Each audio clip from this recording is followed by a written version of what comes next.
Hi, this is Scott Garibay, and today we're going to be talking about Andrew Yang's perfect cabinet and who the absolute best choice for Secretary of the Treasury is.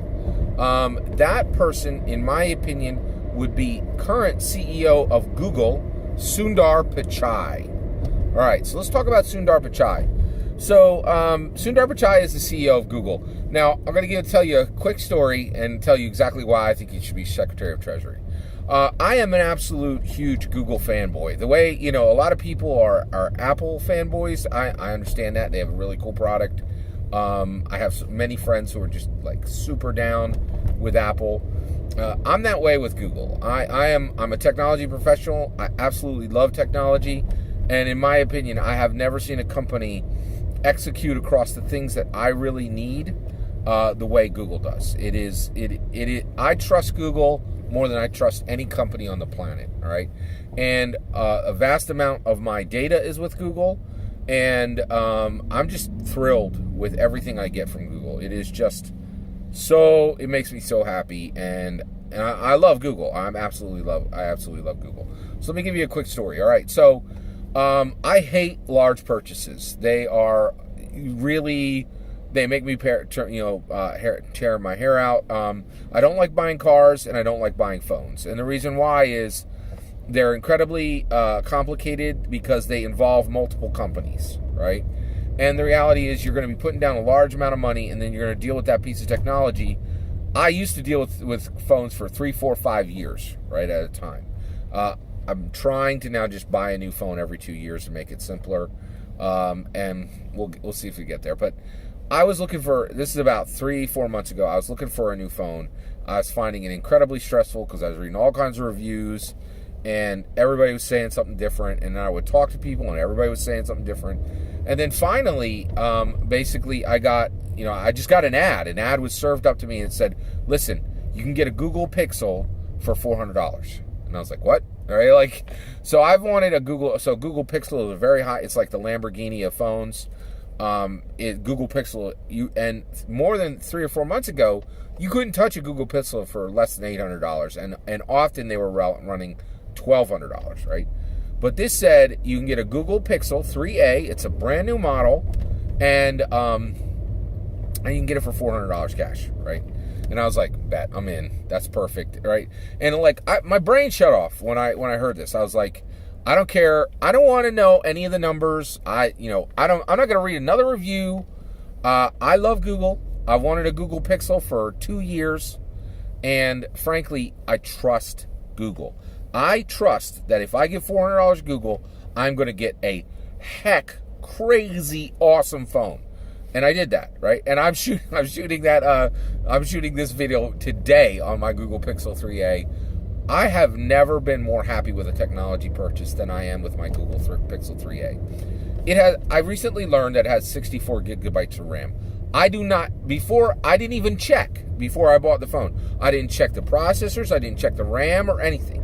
And the reason why is I know a crap ton about technology, right?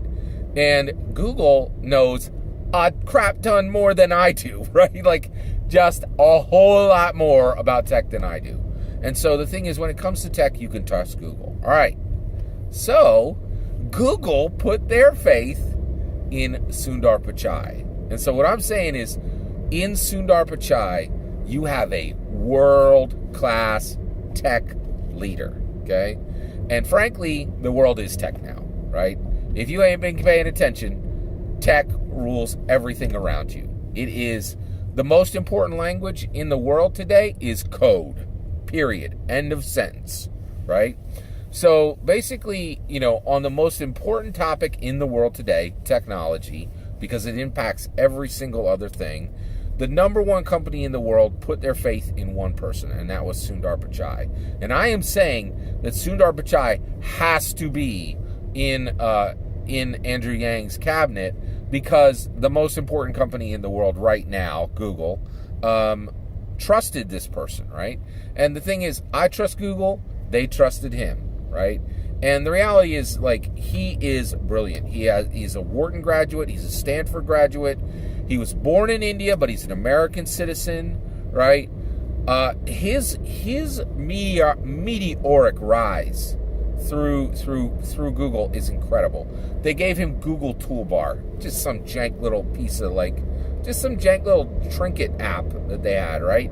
He rocked it on Toolbar, jumped from Chrome to Android, put 1 billion users on Android, and then slam dunked straight into the CEO of Google, right? And frankly, from Google CEO, the only place you can go is United States American Secretary of Treasury, right? Now, why are we putting Sundar Pichai, who's a tech professional, right, an incredible, a peerless tech professional, in charge of money? Well, the reality is money moves on, money is tracked on, money is managed on tech. There is, the relationship between technology and money is a braided wire. They are twisted together so closely that one does not function without the other. They are tech and money today is virtually synonymous, right? It is the lifeblood of virtually every nation, and absolutely no commerce on the planet is really untouched by technology at this point. And Sundar Pichai is the absolute tech rock star when it comes to leadership, when it comes to being tech savvy, when it comes to accomplishing huge goals with technology. Sundar Pichai is the right person. And frankly, we desperately need someone who understands technology in charge of U.S. money, because the way we're making money, the way we're using money, the way we're managing money, all of that needs the brilliance of the U.S. government to be completely tech savvy. And Sundar Pichai is completely tech savvy. Sundar Pichai is the absolute perfect choice for Andrew Yang's perfect cabinet, which and Sundar Pichai as the Secretary of Treasury, it's a perfect match. That's my opinion. I'd love to hear your opinion. Let me know in the comments below. Please consider liking and subscribing, and have a wonderful millennium.